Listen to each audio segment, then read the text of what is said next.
కేతన్పల్లిలో tension వాతావరణం నెలకొంది. బాల్క ఇంటికి భారీగా పోలీసులు చేరుకుంటున్నారు. గేట్ ఓపెన్ చేసేందుకు పోలీసులు ప్రయత్నిస్తున్నారు. బాల్క సుమన్ పై మరో కేసు నమోదు చేశారు పోలీసులు. నిన్న కేతన్పల్లిలో మంత్రి వివేక్, ఎంపీ వంశీ వాహనంపై దాడి చేశారని రాజామనే కాంగ్రెస్ కార్యకర్త ఫిర్యాదు చేశారు.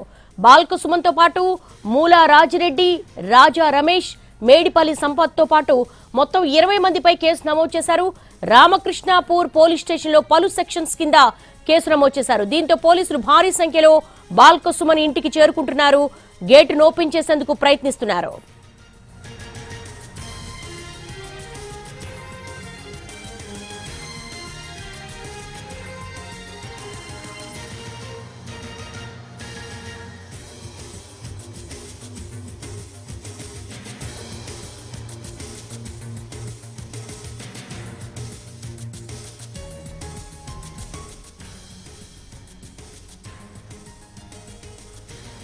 మంచిర్యాల జిల్లా చెన్నూరు మాజీ ఎమ్మెల్యే బాల్క సుమన్ పై మరో కేసు నమోదు చేశారు పోలీసులు.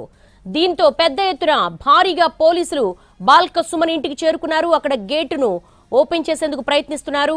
కేతనపల్లిలో నిన్న మంత్రి వివేక్, ఎంపీ వంశీ వాహనంపై దాడి చేశారని రాజామనే కాంగ్రెస్ కార్యకర్త ఫిర్యాదుతో పోలీసులు కేసు నమోదు చేశారు. మూల రాజిరెడ్డి, రాజా రమేష్, మేడిపల్లి సంపత్తో పాటు మొత్తం 20 మందిపై కేసు నమోదు చేశారు. రామకృష్ణాపూర్ పోలీస్ స్టేషన్లో పలు సెక్షన్స్ కింద కేసు బుక్ చేశారు. దీంతో గేట్ ఓపెన్ చేసేందుకు పోలీసులు ప్రయత్నిస్తున్న దృశ్యాలు మనం చూస్తున్నాము. బాల్క సుమన్ తమపై అక్రమ కేసులు పెడుతున్నారంటూ కామెంట్ చేశారు. అయితే నిన్న కేసు నమోదు చేశారు. ఈ రోజు పోలీసులు భారీ సంఖ్యలో బాల్క సుమన్ ఇంటికి చేరుకున్నారు. రామకృష్ణాపూర్ పోలీస్ స్టేషన్లో పలు సెక్షన్స్ కింద బాల్క సుమన్ పై కేసు నమోదైంది. ఆయనతో పాటు మేడిపల్లి సంపత్, రాజిరెడ్డి, రాజా రమేష్ పై కూడా కేసులు నమోదు చేశారు. దాదాపు 20 మందిపై కేసులు నమోదు చేశారు.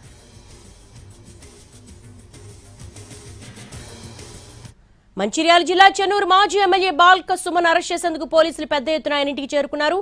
స్పాట్ లో మా ప్రతినిధి సారంగపాణి ఉన్నారు. సారంగపాణి, ఏం జరుగుతోంది? బాల్క సుమన్ ఇంట్లో ఉన్నారా? దేవి, బాల్క సుమన్ పైన నిన్న కేతన్పల్లి మున్సిపల్ వైస్ చైర్మన్ ఎన్నిక సందర్భంగా రాళ్ల దాడి జరిగింది. ఈ మంత్రి వాహనం పైన కొంతమంది బీఆర్ఎస్ కార్యకర్తలు రాళ్లు రువ్వడంతో కొంతమందికి గాయాలయ్యాయి. ఈ నేపథ్యంలో ఆయన పైన అదేవిధంగా బీఆర్ఎస్ శ్రేణుల పైన కేసు నమోదైంది. ఎస్ఐ గంగారాం ఇచ్చిన ఫిర్యాదు మేరకు కేతన్పల్లి మున్సిపాలిటీలో బాల్క సుమన్ తో పాటు 6 పైన కేసు నమోదయ్యాయి. ఇప్పుడు తాజాగా మరో కాంగ్రెస్ కార్యకర్త ఇచ్చిన ఫిర్యాదు మేరకు 20 మంది పైన, బాల్క సుమన్ అందులో ఏమని ఉన్నాడు, 20 మంది పైన కేసులు నమోదయ్యాయి. హత్యాయత్నానికి ప్రయత్నించారంటూ ఆ ఫిర్యాదులో పేర్కొనడం జరిగింది. ఈ కేసులో అరెస్ట్ చేయడం కోసం బాల్క సుమన్ ఇంటికి పోలీసులు భారీ సంఖ్యలో తరలి వచ్చారు. వాళ్ళు నేను గేట్ ఏదైతే ఉందో దాన్ని తొలగించుకొని లోపలికి చొచ్చుకొని వెళ్లారు. అయితే డోర్ లోపల, ఇండ్లీ లోపల కేతన్పల్లిలోని ఇంట్లో బాల్క సుమన్ ఉన్నారు. కాసేపటి క్రితమే ప్రెస్ మీట్ పెట్టారు. తనను అరెస్ట్ చేసి జైల్లో పెట్టాలనేది మంత్రి కుట్ర పన్నుతున్నారంటూ మాట్లాడిన కొద్దిసేపటికే పోలీసులు చేరుకొని ఆయన ఇంటిలోకి చేరుకున్నారు. ఇంటి వద్ద నుంచి డోర్ను అటువైపు నుంచి ఓపెన్ చేయకుండా బీఆర్ఎస్ శ్రేణులు పోలీసులను అడ్డుకుంటున్న సిచ్యువేషన్ అయితే ఇక్కడ ఉంది. దీంతో పాటు పోలీసులతో వాళ్ళు వాగ్వాదం దిగడంతో పాటు వివాన్ జస్టిస్ అంటూ నినాదాలు చేస్తున్నారు బీఆర్ఎస్ కార్యకర్తలు. బాల్క సుమన్ ను అరెస్ట్ చేసేందుకు వచ్చిన పోలీసులను అడ్డుకున్నారు. ఇక్కడ ఒక రకమైన టెన్షన్ వాతావరణం అయితే కొనసాగుతుంది. బాల్క సుమన్ పైన, అదేవిధంగా ఇతరుల పైన, మెడికల్ సంపత్ తో పాటు రాజిరెడ్డి, ఈ విధంగా మొత్తం 20 మంది పైన కేసులు నమోదయ్యాయి. నిన్న మరో కేసులో మరో ఎఫ్ఐఆర్లో 6 పైన కేసు నమోదైంది. ఉదయం 2 అరెస్ట్ చేశారు. మూల రాజిరెడ్డితో పాటు మరొక కౌన్సిలర్ చెన్నూరు సంబంధించిన వాళ్ళని అరెస్ట్ చేసిన పోలీసులు బాల్క సుమన్ ను ఏమనిగా ఉన్నాడు కాబట్టి అరెస్ట్ చేయడం కోసం పోలీసులు రావడంతో ఒక ఉద్రిక్త వాతావరణం అయితే నెలకొంది. అయితే కేతన్పల్లి మున్సిపాలిటీ కైవసం చేసుకోవడంలో భాగంగా ఇదంతా జరుగుతుంది. 2 సార్లు కేతన్పల్లి మున్సిపల్ చైర్మన్ ఎన్నిక వాయిదా పడింది. అయితే మొదటి రోజు వీళ్ళు ఎవరు మున్సిపాలిటీకి చేరుకోకపోవడంతో కోరం లేదని వాయిదా వేశారు. మరుసటి రోజు ఎన్నికల కమిషన్ మళ్ళీ ఆదేశాలు ఇచ్చిన నేపథ్యంలో బీఆర్ఎస్, అదేవిధంగా కాంగ్రెస్ తో పాటు సిపిఐ కౌన్సిలర్లంతా ఏదైతే మున్సిపల్ కార్యాలయానికి చేరుకున్నారు. ఈ చేరుకునే క్రమంలోనే ఎక్స్ ఉన్న మంత్రి వివేక్, అదేవిధంగా పెద్దపల్లి ఎంపీ గడ్డం వంశీ వెళ్తున్న క్రమంలో ఉద్రిక్తత చోటు చేసుకుంది. అయితే తమ కౌన్సిలర్ల వెంట తమను పంపాలంటూ ఆసిఫాబాద్ ఎమ్మెల్యే కోవాలక్ష్మి, అదేవిధంగా చెన్నూరు మాజీ ఎమ్మెల్యే బాల్క సుమన్ పట్టుబట్టడంతో పోలీసులు మాత్రం కేవలం కౌన్సిలర్లనే పంపుతాము, మిమ్మల్ని పంపమంటూ ఫ్లైఓవర్ వద్దనే వీళ్ళిద్దరిని అడ్డుకున్నారు. ఈ క్రమంలోనే బీఆర్ఎస్ శ్రేణులు ఆందోళనకు దిగారు, రోడ్డుపై బైఠాయించారు. అప్పుడు మంత్రి వాహనం వస్తున్న క్రమంలో బీఆర్ఎస్ శ్రేణులు కోపోద్రికులై అడ్డుకునే ప్రయత్నం చేశారు. మంత్రి అదేవిధంగా కాంగ్రెస్ పార్టీకి సంబంధించిన నాయకులకు వ్యతిరేకంగా నినాదాలు చేశారు. ఈ క్రమంలోనే రాళ్ల దాడి జరిగింది. రాళ్ల దాడి జరగడంతో పోలీసులు లాఠీ చార్జ్ చేశారు. అయితే రాళ్ల దాడిలో మంత్రి వివేక్ సంబంధించిన వాహనం అద్దాలు ఏవైతే ఉందో కొంత పగులు తేలాయి. దీంతో పాటు అసలు రాళ్ల దాడి చేసింది మేము కాదు, కాంగ్రెస్ సంబంధించిన కార్యకర్తలే దాడి చేశారు. మా నాయకుడికి సంబంధించి మాజీ జడ్పీ వైస్ చైర్మన్ కి సంబంధించిన కారు పూర్తిగా ధ్వంసమైంది. వివేక్ కారు ధ్వంసం కాలేదు, మా కార్లే ధ్వంసమయ్యాయంటూ బీఆర్ఎస్ కి సంబంధించిన మాజీ ఎమ్మెల్యే బాలకృష్ణ కాసేపటిగానే ప్రెస్ మీట్ లో చెప్పడం జరిగింది. అయితే ప్రజాస్వామ్యాన్ని నడి రోడ్డు పైన కూని చేస్తున్నారంటూ ఒకరిపై ఒకరు పరస్పర విమర్శలు చేసుకోవడం, పోలీసుల పైన సైతం బాలకృష్ణ తీవ్ర విమర్శలు చేశారు. పోలీసులు అదేవిధంగా రెవెన్యూ అధికారులు, జిల్లా కలెక్టర్ తో పాటు అధికారులందరిపైన కేవలం అంటే కాంగ్రెస్ కు తొత్తులుగా మారి వ్యవహరిస్తున్నారంటూ, ప్రజాస్వామ్యాన్ని కూలి చేస్తున్నారంటూ ఆయన ఆవేదన వ్యక్తం చేశారు. అయితే తనని జైల్లో పెట్టడమే మంత్రి లక్ష్యంగా కనిపిస్తుందని, అరెస్ట్ చేసే అవకాశం ఉందని సైతం కాసేపు క్రితమే ప్రెస్ మీట్ లో వెల్లడించారు. అన్నట్టుగానే పోలీసులు అతని ఇంటిని చుట్టుముట్టారు, భారీగా బలగాలు మోహరించాయి. వెంటనే ఇప్పుడు గేట్ తీసుకొని లోపలికి వెళ్లి డోర్ నుంచి బాలకృష్ణను తీసుకెళ్లే ప్రయత్నం చేస్తున్న క్రమంలో బీఆర్ఎస్ సంబంధించిన నాయకులు అయితే అడ్డుకుంటున్న సిచ్యువేషన్ అయితే కనిపిస్తుంది. బాలకృష్ణ ఏమని అన్నాడు కాబట్టి ఆయన అరెస్ట్ చేసేందుకు సహకరించాలని పోలీసులు చట్టం విజ్ఞప్తి చేస్తున్న సిచ్యువేషన్ అయితే ఉంది. ఈ క్రమంలోనే పోలీసులకు అదేవిధంగా బీఆర్ఎస్ కార్యకర్తలకు మధ్య వాగ్వాదం చోటు చేసుకుని ఒక ఉద్రిక్త పరిస్థితులు అయితే కొనసాగుతున్నాయి. బాలకృష్ణ అరెస్ట్ చేసేందుకు పోలీసులు కానీ కృతజ్ఞమని అయితే చెప్తున్న సిచ్యువేషన్ అయితే ఇక్కడ ఉంది. దేవి సారంగపాణి, మనకి విజువల్స్ లో కనపడుతోంది పోలీసుల్ని బీఆర్ఎస్ కార్యకర్తలు అడ్డుకునే ప్రయత్నం చేస్తున్నారు, గోబ్యాక్ అంటూ నినాదాలు చేస్తున్నారు. ఏమైనా లాఠీ చార్జ్ జరిగే అవకాశం ఉందా? ఖచ్చితంగా. ఎందుకు అంటే ఇప్పుడు కేసుల్లో ఏవన్గా ఉన్న నిందితులు ఎవరుతున్నారో అతన్ని అరెస్ట్ చేయాలనేదే పోలీసుల లక్ష్యం. అయితే 2 కేసులు మంత్రి వాహనం పైన రాళ్లు రువ్వడం, అదేవిధంగా ఏదైతే ట్రాఫిక్ కంట్రోల్ చేయడం కోసం ఏర్పాటు చేసిన ఆ వస్తువులు ఏవైతే ఉన్నాయో వాటిని విసిరివేయడం, అవి గాల్లో తేలియాడిన పరిస్థితి నిన్న విజువల్స్ లో చూసాం. మనం వార్తను సైతం ప్రసారం చేశాం. ఈ క్రమంలో అవి తాము వేయలేదు, కాంగ్రెస్ పార్టీకి సంబంధించిన నాయకులే వేశారు. మళ్ళా ఫిర్యాదు ఎవరో ఇచ్చారు, ఫిర్యాదు బాధితులు ఇవ్వాలి కానీ వేరే వాళ్ళు పోలీసులే ఇచ్చి, ఇక్కడ పోలీసుల రాజ్యం నడుస్తుంది, పోలీసులే ఇచ్చి తమను జైల్లో పెట్టే కుట్ర జరుగుతుందంటూ బాలకృష్ణ ఆరోపించిన పరిస్థితి. అయితే ఈ పోలీసులు ఈ కార్యకర్తల మధ్య మాత్రం కొంత తోపులాట వాగ్వాదం చోటు చేసుకుంది. ముందు ప్రధాన గేట్ ఏదైతే ఉందో దాని నుంచి చొచ్చుకొని ఒకటేసారి రావడం జరిగింది. అయితే డోర్ నుంచి బాలకృష్ణ తీసుకెళ్లే ప్రయత్నం అయితే చేస్తున్నారు. ఈ క్రమంలో కొంత టెన్షన్ సిచ్యువేషన్ అయితే ఉంది. అయితే ఒకవేళ వాళ్ళు సహకరించకపోతే అవసరమైతే పోలీసులు లాఠీ చార్జ్ చేసైనా సరే బాలకృష్ణ తీసుకెళ్లే అవకాశం ఉన్నట్టుగా మనకు పోలీసు వర్గాల ద్వారా సమాచారం అందుతుంది. సారంగపాణి, బాలకృష్ణ పై ఏ సెక్షన్స్ కింద కేసు నమోదు చేశారు? దేవి బాలకృష్ణ పైన రెండు ఎఫ్ఐఆర్లు నమోదయ్యాయి. ఒకటి ఏదైతే రాళ్ల దాడిని ప్రోత్సహించడంతో పాటు రాళ్ల దాడి చేశారు, సుమను రాళ్ల దాడి చేశారనే సెక్షన్లతో పాటు వివిధ రకాల సెక్షన్లు 2 ఎఫ్ఐఆర్లలో వివిధ రకాల సెక్షన్లు నమోదయ్యాయి. అయితే హత్యాయత్నం కేసు సైతం నమోదైనట్టుగా తెలుస్తుంది. దానికి సంబంధించి పూర్తి స్థాయి క్లారిటీ రావాల్సి ఉంది. మంత్రి అదేవిధంగా ఎంపీ పైన హత్యాయత్నం చేశారు, రాళ్ల దాడి చేయడంతో పాటు వాళ్ళ పైన హత్యాయత్నానికి పాల్పడ్డారు బాలకృష్ణ అంటూ ఒక కాంగ్రెస్ కార్యకర్త ఫిర్యాదు చేశారు. దానిపైన కేసు నమోదైంది. అయితే విధులకు ఆటంకం పరిచిన సెక్షన్ సైతం నమోదైంది. ఎందుకంటే దేవాపూర్ ఎస్ఐ చేతనపల్లి ఫ్లైఓవర్ వద్ద నిన్న డ్యూటీలో ఉన్నారు. డ్యూటీలో ఉన్న పోలీస్ సిబ్బంది పైన సైతం రాళ్ల దాడి జరిగింది. అయితే అది తాము చేయలేదని బీఆర్ఎస్ చెప్పుకుంటున్నప్పటికీ అక్కడున్న ఎస్ఐ, విధుల్లో ఉన్న ఎస్ఐ గంగారాం మాత్రం ఫిర్యాదు చేయడం జరిగింది. తమ కానిస్టేబుల్ రాకేష్ కు గాయమైంది, తల భాగంలో తల బొక్క సైతం పగిలినట్టుగా, ఎముకలు సైతం పగిలినట్టుగానైతే వైద్యులు వెల్లడించినట్టు అందులో ఫిర్యాదులో పేర్కొన్నారు. అయితే ఎస్ఐ గంగారాం, విధుల్లో ఉన్న ఎస్ఐ గంగారాం ఫిర్యాదు మేరకు అదొక కేసు నమోదైంది. ఈ రాజిరెడ్డితో పాటు రాజా రమేష్ అదేవిధంగా బాలకృష్ణతో పాటు మరో 3 పైన మొత్తం 6 పైన కేసు నమోదైంది. ఇప్పుడు మళ్ళీ తాజాగా మరో ఎఫ్ఐఆర్ బయటకు వచ్చింది. 20 మంది పైన కేసు నమోదైనట్టుగా తెలిసింది. ఈ కేసుల్లో బాలకృష్ణ నిందితుడిగా ఉన్నాడు కాబట్టి అరెస్ట్ చేసేందుకు ప్రయత్నాలు అయితే కొనసాగుతున్నాయి. వివిధ రకాల శిక్షల కింద మాత్రం అతనిపై కేసు నమోదైంది. ఇద్దరు సరంగపాణి, బాలకృష్ణ లోపలున్నారు. ఈ రాజిరెడ్డి, రాజా రమేష్, మేడిపల్లి సంపత్ను అదుపులోకి తీసుకున్నారా పోలీసులు ఏమన్నా? దేవి బాల్క సుమన్ తో పాటు రాజా రమేష్ సైతం కాసేపటి క్రితం బాల్క సుమన్ తో పాటే ఉన్నారు. కానీ ఎవరైతే రాజిరెడ్డి చెన్నూరులో ఉండగా ఆయన కాసేపటి క్రితమే కేతన్పల్లి పోలీసులు అరెస్ట్ చేసి కేతన్పల్లికి తరలించారు. అంతకంటే ముందు మరొక కౌన్సిలర్ చెన్నూరు సంబంధించిన కౌన్సిలర్ ఎవరైతే ఉన్నారో ఆయన ఉదయం వేళల్లోనే అతన్ని అదుపులోకి తీసుకున్నారు. అయితే అందరూ ఏమనుకున్నారు, కేతన్పల్లి ఏదైతే నిన్న మున్సిపాలిటీలో జరిగిన ఆ ఇష్యూ ఏదైతే ఉందో దానిపైన కేతన్పల్లి మున్సిపల్ బంద్ కు బీఆర్ఎస్ అదేవిధంగా సిపిఐ కౌన్సిలర్లు ఏదైతే పిలుపునిచ్చారు, ఈ పిలుపునిచ్చిన భాగంలో ముందస్తు అరెస్టు చేస్తున్నారని అంతా భావించారు. కానీ ఆ కౌన్సిలర్లు అదేవిధంగా రాజిరెడ్డిని ముందస్తు అరెస్ట్ కాకుండా ఈ కేసుల్లో నిందితులుగా ఉన్నారు కాబట్టి వాళ్ళని ముందే అరెస్ట్ చేశారు. ఇక ఇప్పుడు రాజా రమేష్ బాల్క సుమన్ ఇక్కడే ఉన్నారు కనుక వాళ్ళని అదుపులో తీసుకునేందుకు పోలీసులు అయితే ప్రయత్నాలు కొనసాగిస్తున్నారు. ముందుగా A1, A2, A3, A4 సంబంధించిన వీళ్ళని మాత్రం అరెస్ట్ చేసేందుకు పోలీసులు రంగం సిద్ధం చేశారు. ఇప్పటికీ ఇద్దరిని అరెస్ట్ చేశారు. మరో ఇద్దరి కోసం బాల్క సుమన్ ఇంటికి అయితే వచ్చారు. ఒక ఉద్రిక్త వాతావరణం అయితే కొనసాగుతుంది. దేవి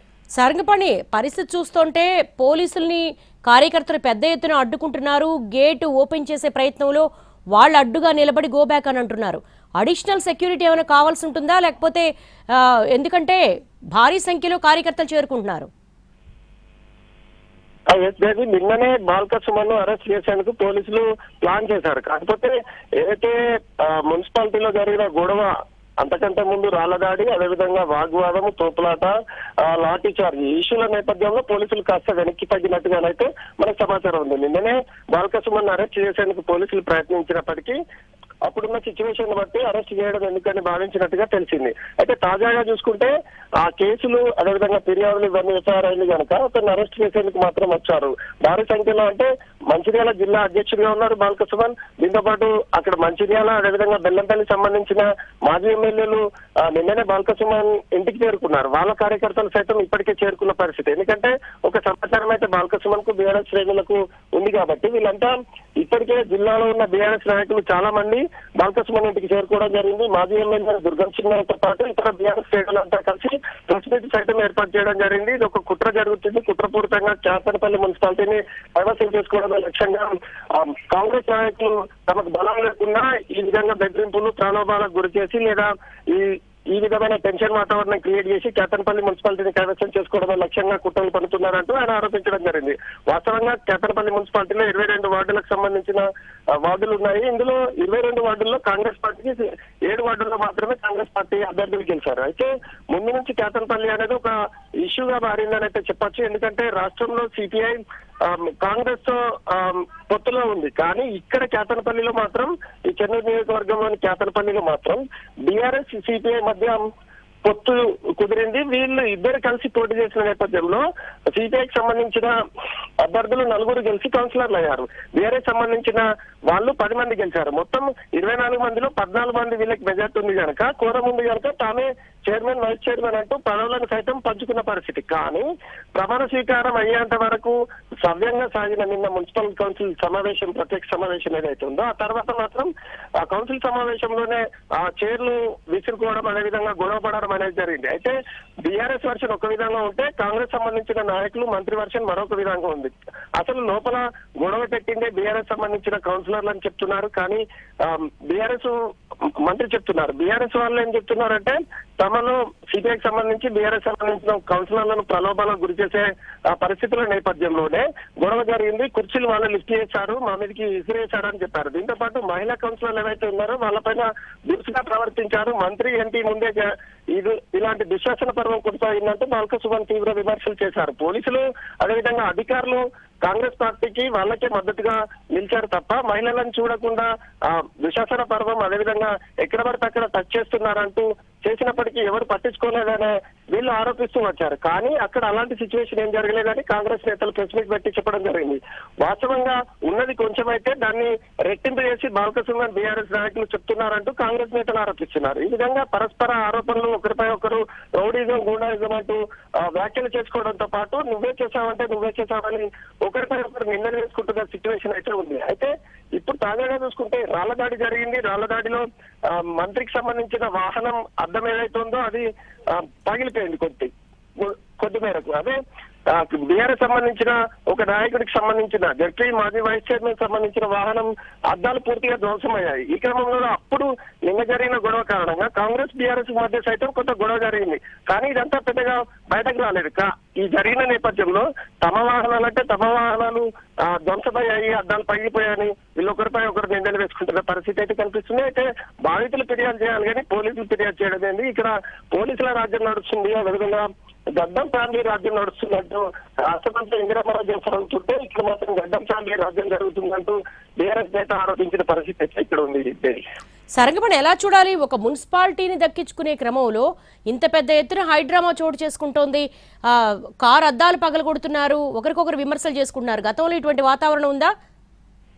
వాస్తవంగా ఇది సింగరేణి ప్రాంతం, కేతనపల్లి అనేది కొంత ప్రశాంతమైన వాతావరణమే ఉంటుంది. కానీ కేతనపల్లిలో గతంలో ఎప్పుడు లేని విధంగా ఇప్పుడు ఈ మంత్రి వ్యవహరిస్తున్నారంటూ బాలకసుమన్ ఆరోపిస్తున్నారు. కానీ బాలకసుమన్ ముందు నుంచి ఇలాంటి వాటిని ప్రోత్సహిస్తున్నారు అనేది మంత్రి వర్షన్. కాంగ్రెస్ పార్టీకి సంబంధించిన నాయకులు సైతం అదే చెప్తున్నారు. ఒకరిపై ఒకరు విమర్శలు చేసుకుంటున్నారు. గతంలో మాత్రం ఇట్లాంటి గొడవలు లేవు. సింగరేణి కోల్బెల్ట్ ఏరియా కాబట్టి కార్మికులు అదేవిధంగా ఇక్కడ ఎక్కువగా సిపిఐకి సంబంధించిన వాళ్ళు ఉంటారు, కార్మిక యూనియన్ నాయకులు వాళ్ళందరూ ఉంటారు. కాబట్టి ఎక్కడ గతంలో అయితే ఇదివరకు గొడవలు జరగలేదు, సాఫీగా జరిగిపోయిన పరిస్థితి. కానీ ఇప్పుడు మాత్రము కేవలం ఒక మున్సిపాలిటీ, అది 22 మంది కౌన్సిలర్లు ఉన్న మున్సిపాలిటీ, చిన్న మున్సిపాలిటీకే ఇంత రాద్ధాంతం జరుగుతుంది. ఇది ఆది నుంచి ఏదైతే మున్సిపల్ ఎన్నికల నుంచి మొదలుకుంటే ఇప్పుడు చైర్మన్ వైస్ చైర్మన్ ఎన్నిక వరకు 2 సార్లు వాయిదా పడే వరకు వచ్చింది. ఈ క్రమంలో 2 సార్లు వాయిదా పడే క్రమంలో ఈ వాగ్వాదం, తోపులాటలు, అదేవిధంగా ధర్నాలు, నిరసనలు, పోలీసులతో వాగ్వాదం, ఈ రాళ్ల దాడి అనేది నిన్న జరిగింది. ఇట్లా కాంగ్రెస్ పార్టీకి సంబంధించిన కార్యకర్తలు అదేవిధంగా బీఆర్ఎస్ సంబంధించిన కార్యకర్తల మధ్య ఒక వైషమ్యాలను రెచ్చగొట్టే ప్రసంగాలు సైతం కొనసాగాయి. ఒకరిపై ఒకరు పరస్పర ఆరోపణలు సైతం చేసుకున్నారు. అయితే ఇక్కడ కేతనపల్లిలో కాంగ్రెస్ పార్టీకి సంబంధించిన జిల్లా అధ్యక్షుడు కేతనపల్లి అనేది ప్రాపర్. అయితే కేతనపల్లిలో కాంగ్రెస్ సిపిఐ పొత్తు పెట్టించుకోవడంతో వీళ్ళకు సీట్లు రాలేకపోయాయి. అయితే అది బీఆర్ఎస్ క్యాచ్ చేసుకున్న నేపథ్యంలో వీళ్ళు మొత్తం కలిసి పోటీ చేశారు కనుక 14 స్థానాల్లో వాళ్ళు గెలిచారు. అయితే 14 స్థానాల్లో గెలిచిన తమకు మెజార్టీ ఉంది కనుక, కోరం ఉంది కనుక మున్సిపల్ చైర్మన్ వైస్ చైర్మన్ ఎన్నిక నిర్వహించాలని వాళ్ళు పట్టుబట్టి బీఆర్ఎస్ సంబంధించి సిపిఐ సంబంధించిన కౌన్సిలర్లు నిన్న మున్సిపల్ హాల్లోనే 4 గంటల వరకు వాయిదా వేశామని అధికారులు చెప్పినా 4 గంటల వరకు వాళ్ళ నిరసన కొనసాగించారు. కానీ ఎక్కడ తమకు కోరం ఉంది కాబట్టి, తమకే బలం ఉంది కాబట్టి బలం లేని వాళ్ళు ఎందుకు ఫైట్ చేయాలి? కావాలని ఇది అధికార దర్పాన్ని ప్రదర్శించడమే కాకుండా వివేక్ తన అధికారంతో ఇది ఏదైతే మున్సిపాలిటీని దక్కించుకోవడం కోసం కేవలం 7 స్థానాలు వచ్చాయి. ఎక్స్ అఫీషియోగా 2 తన తనయుడు వంశీ, అదేవిధంగా చెన్నూరు ఎమ్మెల్యే వివేక్ ఇక్కడ ఎక్స్ అఫీషియోగా